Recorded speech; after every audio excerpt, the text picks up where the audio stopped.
আসে তখন ওই পাহাড়ের পাথরগুলো আল্লাহর ভয় নিচে পড়ে যায়। তাহলে পাথরের মধ্যে কি আছে? জীবন আছে। সম্মানিত শুধু কাবা ঘর নির্মাণের ক্ষেত্রে যে 5টি পাহাড় দিয়ে কাবা ঘর বানানোর আল্লাহ ইচ্ছা করেছেন, সেই পাথরগুলো উড়ে উড়ে এসে কাবা ঘরের অঙ্গনে পড়েছিল। বাংলাদেশের পাথরঘাটা একটা জায়গা আছে, হযরতে খানজান আলী খাজা জাহান, এ মোনার্ক উইদাউট এ ক্রাউন, মুকুটবিহীন রাজা খানজান আলী, তিনি সেই বাগেরহাটের তিনি বলেছিলেন টেকনাফের পাশে শীতেল পাহাড়কে যে তুমি আমার জন্য কিছু পাথর পাঠাই দিও। ওই পাথরগুলো এমনি এমনি খসে খসে সাগরে পড়ে পড়ে সেই পাথরগুলো চলতে চলতে যেখানে গিয়ে ঘাট দিয়েছিল বরগুনার, সে জায়গাটির নাম হলো পাথরঘাটা। পাথর চলতে পারে, পাথরের মধ্যে আল্লাহ তাআলা জীবনী শক্তি দান করেছেন। অতএব বিজ্ঞান খোঁজা শুরু করলো যে এই উহুদ পাহাড় নবীকে ভালোবাসে, এর মধ্যে ভালোবাসার কি আছে? নানাভাবে খুঁজে কিছুই না পেয়ে তারা তাদের যান্ত্রিক ব্যবস্থাপনায় চলে গেল। আপনারা জানেন পাথরের জীবন আছে, এর প্রমাণ পবিত্র কাবা ঘরের পাশে আপনার মাকামে ইব্রাহিম দেখে এসেছেন। মাকামে ইব্রাহিমের উপরে, মাকামে ইব্রাহিম হলো হযরত ইব্রাহিম আলাইহিস সালামের পায়ের চিহ্ন, 2 পায়ের চিহ্ন যেখানে, ওই পাথরটা এটা জান্নাতি ইয়াকুতি পাথর। আমার নবী বলছেন আল হাজরুল আসওয়াদ ওয়া মাকাম ইব্রাহিম ইয়াকুতাতান মিনাল জান্নাহ। মাকামে ইব্রাহিমের ওই পাথরটির উপরে দাঁড়িয়ে হযরত ইব্রাহিম আলাইহিস সালাম যখন কাবা ঘর নির্মাণ শুরু করলেন, আস্তে আস্তে দেয়াল যখন উপরে ওঠা শুরু করলো, ওই পাথরটি লিফটের মতো শূন্যে ভাসা শুরু করলো হযরত ইব্রাহিম নবীকে। ইব্রাহিম আলাইহিস সালামের 2 কদম মোবারক তার উপরে। পাথর দেখলো একটি দুর্লভ সুযোগ, নবীর 2 কদম আমার বুকে, এজন্য সে মমের মতো নরম হয়ে গেল, যাতে নবীর পদচিহ্ন, নবীর পায়ের চিহ্ন যেন তার বুকে সে ধারণ করে রাখতে পারে। একটি পাথর নবীর পায়ের পদচিহ্নকে নিজের বুকে ধারণ করেছে, আল্লাহ তাকে ইবাদতের বস্তু হিসেবে গ্রহণ করেছেন। বলো সুবহানাল্লাহ। হযরত উসমান রাদিয়াল্লাহু তাআলাকে সাথে নিয়ে এই পাহাড়ের উপরে যখন উঠা শুরু করলেন, তখন এই পাহাড়টা থরথর করে কাঁপা শুরু করলো, কম্পন সৃষ্টি হওয়া শুরু করলো। পৃথিবীর 2টা জায়গায় ভূমিকম্প হবে। কটা জায়গায়? একটা হলো মক্কা, আরেকটা কি? মদিনা। ভূমিকম্প হবে না, যেদিন ভূমিকম্প হবে সেদিন শেষ হয়ে যাবে। কাবা ঘর তোলার পরে ভূমিকম্প হবে না।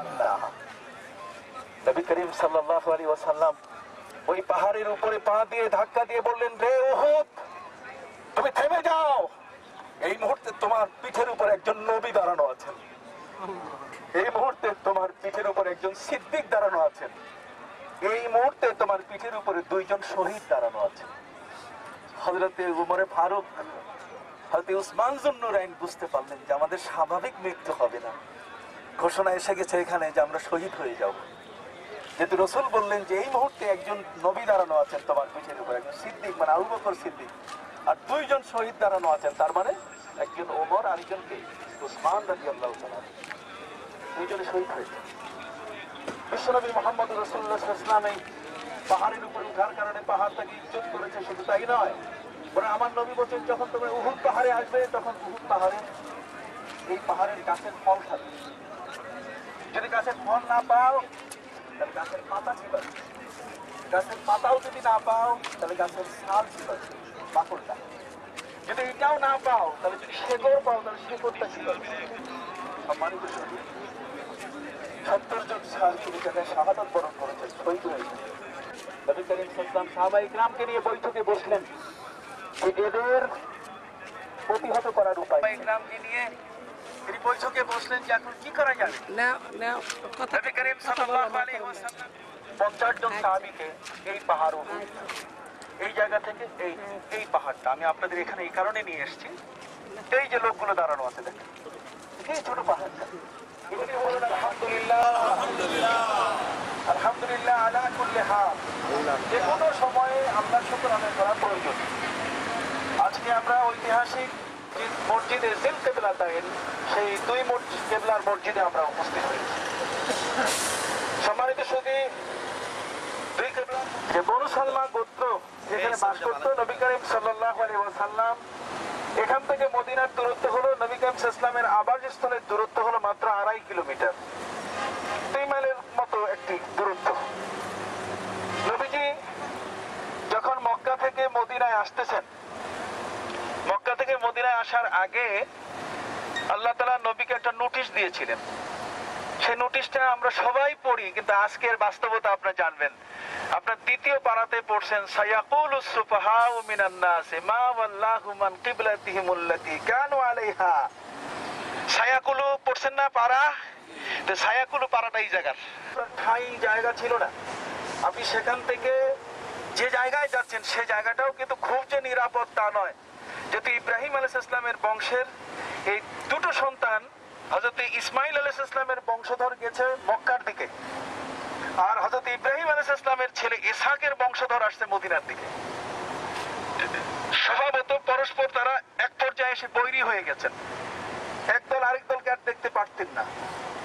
নবী করিম সাল্লাল্লাহু আলাইহি ওয়াসাল্লাম এই মদিনাকে তার হিজরতের জায়গা বেছে নিয়েছেন কয়েকটা কারণে। তার মধ্যে একটি হলো যে এই মদিনার মানুষেরা নবীদের দুঃখ এবং কষ্টটাকে অনুভব করে, মক্কার মানুষেরা নবীর উপর অত্যাচার করছে এটা মদিনার মানুষেরা সবচেয়ে আগে উপলব্ধি করে। এরা ওই মিনার পাশে আকাবা একটা পাহাড়, ওই পাহাড়ের পাশে গিয়ে এরা নবী করিম সাল্লাল্লাহু আলাইহি ওয়াসাল্লাম যখন হিজরত করে চলে আসলেন মদিনায়, তার আগে আল্লাহ তাকে বলছেন যে আপনি উত্তর দিকে ফিরে নামাজ পড়বেন। তাই উত্তর দিকে ফিরে নামাজ পড়ার অর্থ এখানে একটা রাজনৈতিক কৌশল। এখানে মানুষেরা যেহেতু উত্তর দিকে নামাজ পড়ে, যেটা ইসরাইল বলতে গেলে হযরত ইয়াকুব আলাইহিস সালাম, ইয়াকুব আলাইহিস সালাম এমন এক কৌশল দিয়ে দিলেন যে আপনি আমার আদেশ পালন করুন, এটাই তো ইবাদত। কাজী বাইতুল মুকাদ্দাসের দিকে ফিরে নামাজ পড়ুন। বাইতুল মুকাদ্দাসের 17 মাস, এই হাদিসটি বর্ণনা করেছেন হযরত বারা ইবনে আযিব রাদিয়াল্লাহু তাআলা আনহু। 16 অথবা 17 মাস নবীজি নামাজ পড়ছেন, কিন্তু মনটা তো ওই 40 বছর থেকে জন্ম থেকে দেখা কাবার দিকে, কাবার সাথে তার মহব্বত হয়েছিল। কাবা ঘরের স্টোন দেয়াল গাঁথতে গিয়ে নবীজি নিজে কাঁধে পাথর টেনেছিলেন। ওই কাবা ছেড়ে তিনি 16-17 মাস আরেক দিকে ফিরে নামাজ পড়ছেন। যে কাবার দিকে ফিরে ইবাদত করেছেন তার দাদা, যে কাবার দিকে ইবাদত করেছেন তার বংশধরের অন্য ব্যক্তিরা।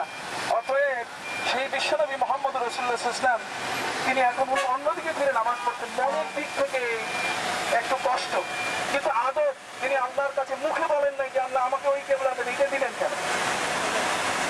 এই জন্যই আল্লাহ তার এই আদবটাকে পছন্দ করছেন। অনেক সময় অনেক কথা আছে বলা যায়, কিন্তু সেই কথা মুখের গলা পর্যন্ত এলে আমার আল্লাহ বলছেন নবী আকাশে মাথা উঠায় নিচে নামায়, মনের কষ্ট।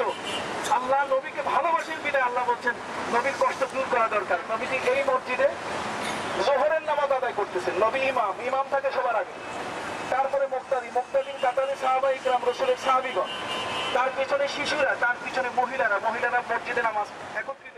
10 মিনিট সময়ের মধ্যে আপনারা মোটামুটি সেরাই চলে আসবেন।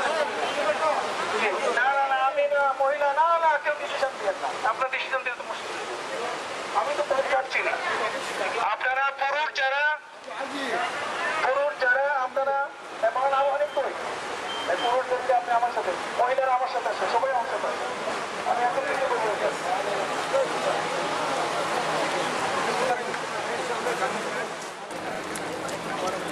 মহিলা যারা মা বোনদের আমার সাথে আসেন, আপনারা আমাকে খাবেন।